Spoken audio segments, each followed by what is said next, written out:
अस्सलाम वालेकुम नाजरीन, इलाकाई खबरनामे के साथ मैं हूं सद्दफ अली। खबरों का आगाज करते हैं।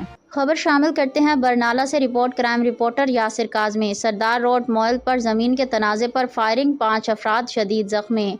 सरदारी रोड मोइल के इलाके में फायरिंग का अफसोसनाक वाक़या पेश आया, जहां ज़मीन के देरीना तनाज़े के बायस मुखालिफिन की जानिब से अंधाधुंध फायरिंग के नतीजे में 5 अफराद शदीद ज़ख्मी हो गए। ज़राए के मुताबिक ये वाक़या शकील की हमशीरा की मिल्कियत ज़मीन पर पेश आया, जो सरदारी रोड मोइल पर वाक़या है। अराजी के तनाज़े पर मुखालिफ फरीक ने अचानक फायरिंग कर दी, जिसकी जद में आकर मौका पर मौजूद अफराद शदीद ज़ख्मी हो गए।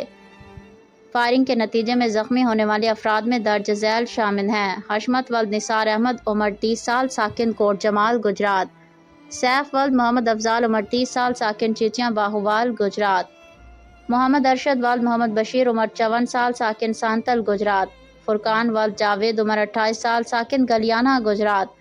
नदीम पोर वल्द मोहम्मद इलियास, साकिन पोर, बरनाला। वाक़ये के फ़ौरन बाद तमाम ज़ख्मियों को इलाज के लिए तहसील हेडक्वार्टर अस्पताल बरनाला मुंतकिल किया गया। ज़ख्मियों में से नदीम पोर की हालत तशवीशनाक बताई जाती है, जिसे इब्तदाई तिब्बी इमदाद के बाद डिस्ट्रिक्ट हेडक्वार्टर अस्पताल बरनाला रेफर कर दिया गया है।